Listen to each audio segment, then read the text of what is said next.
Our meeting. Our speech tonight is Vicki Chatterton. Vicki's going to be doing a 13 to 15 minute speech, the only speech from the professional series and advanced manual, called Taking 100% Responsibility. Something we don't see in this political environment. We are really looking forward to this one, Vicki. Yeah, Thank you.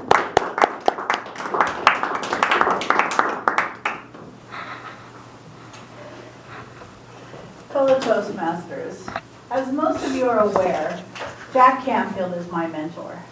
And next week, actually this Saturday, I am flying down to Newport Beach, and I get to spend one more week with him soaking in all of this information.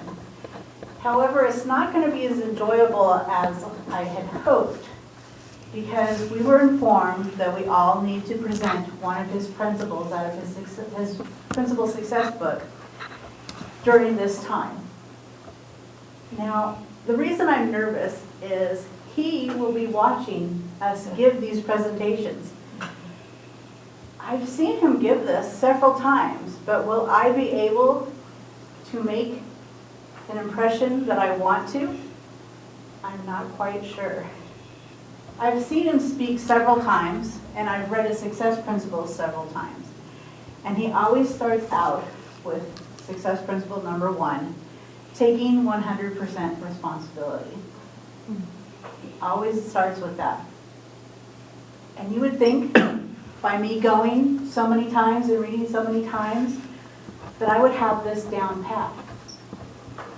But I find myself in situations where I am blaming a certain aspect of life, whether it be people in my life or situations in my life.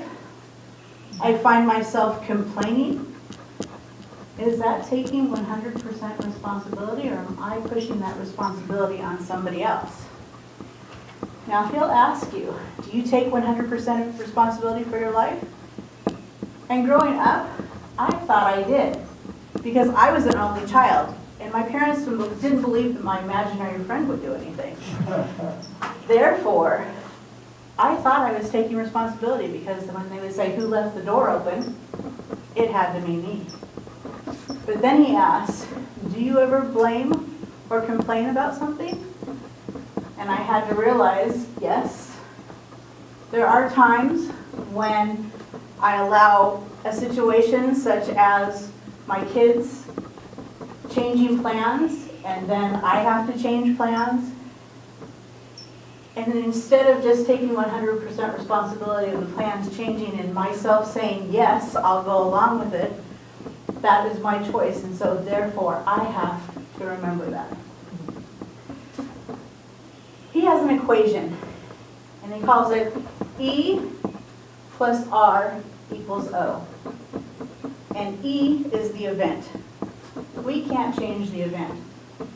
Things that happen, such as bad weather, hurricanes, we have no control over that. We don't have a certain control over the economy. We don't have certain control over who is elected other than going and voting, but even then, if the person that we wanted isn't voted in, we can't blame that. That's why our problems are. The event stays the same and constant, just like we all have 24 hours in a day. The events are all the same for us. The R is response. Response is either the images that you come up with, the actions that you come up with, or the thoughts that you come up with. Those 3 things are things that you can change, and that will have an effect on your O, which is the outcome. If you don't like what the O is, you can change the R. One example that he gives, in the 1990s in California, there was this huge earthquake, and it took out an infrastructure that had people commuting into their work. It was a huge section of cars that were trying to get in there. And so this was a newsworthy story. So you know how news people are. They go down right to where the action is, and they stick their microphone right in your car window. And they asked this guy, how's this affecting you? he was like, oh, this is awful. I'm late to work every day. I'm sitting here. This is maddening. We're all honking at each other. And his face was bright red, and you could just tell that he was going to have a heart attack sometime because he was just so angry. And the reporter said, thank you very much, sir. Hope this gets better for you soon. Then he went to the next car and said, sir, how is this affecting you? He's like, well, we're all sitting here. It's an extra 2-hour commute. But I've got my CDs that I'm listening to. I have some books to read while we're sitting here since we're not going anywhere. I figure I might as well learn something. I bring my breakfast with me. If I'm late, my boss can't complain. I left 3 hours early. And he was just taking in the event and making the best of it. 2 different responses with 2 different outcomes. I'm pretty sure that that one gentleman probably had some sort of heart failure at some point in his life because his face was so red. So that is an example of how your responses are. One other thing that I want you to think about is can't versus won't. When we say to ourselves, I can't, one of my favorite ones is I can't find enough time to do what I want to do. I can't eat the foods that I want to eat. And it puts me in this victim circumstance. And that's not what I want to be. But just imagine if I say, I won't find time, and I won't eat the way that's healthy for me. It makes me feel empowered. It's not the right choices, but I feel more empowered because I realize that it is my choice. I have the ability to respond to the situation. And how I choose, again, my response is how the outcome will be. One thing that I find very difficult is networking.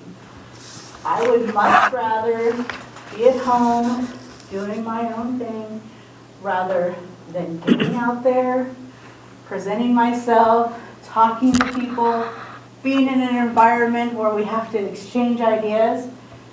When I get home, I'm overwhelmed and just need time to myself. But I realized that before those networking events, I was having these images of me not knowing anybody and being afraid and how would I talk to people and just all these awkward situations.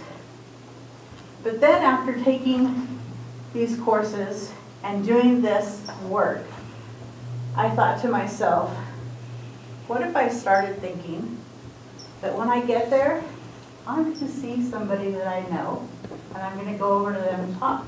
Maybe they'll introduce me to somebody that they're talking to.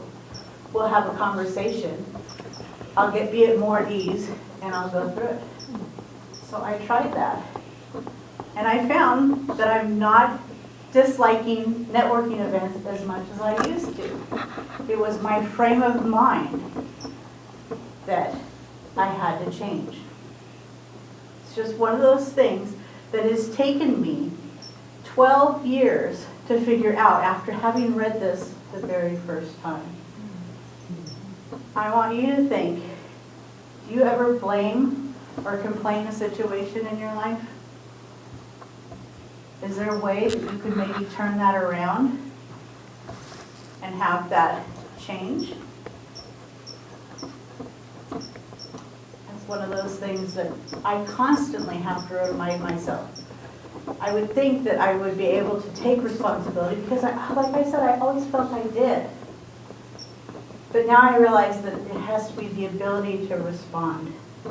And sometimes I have to change that. All of you know my son Tyler, or most of you know my son Tyler. And we were driving home, or actually back up to Western this weekend, and I said to him, this is last year at school, you know, I just don't think you're going to graduate. I don't know how in the world you're going to be able to get through this last year.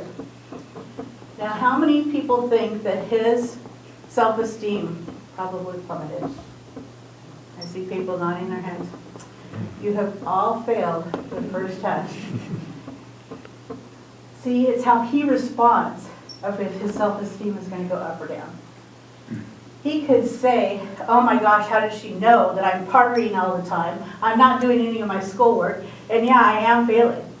And then, go into this deep hole. Or he could say, my mom doesn't talk to me. She hasn't found out that I'm getting straight A's and I'm a TA and I'm talking to all of my instructors because of Toastmasters, and I'm going to be graduating with honors. His self-esteem would be really high because he knew the truth. It's how he responded to my event of saying something to him on whether or not his self-esteem went up or down. Now, I'm really not saying that to him. In fact, I used that example with him in the room, and he kind of just smirked because, of course, he's heard this story several times about E plus R equals O. So he knows, at least with what I say, to really take it with a grain of salt, because I'm probably just testing him to see if his response is going to be how it is. And he and I have a great relationship because we're very similar in that. And so it's very interesting to see that dynamic. Another thing that I want to talk about is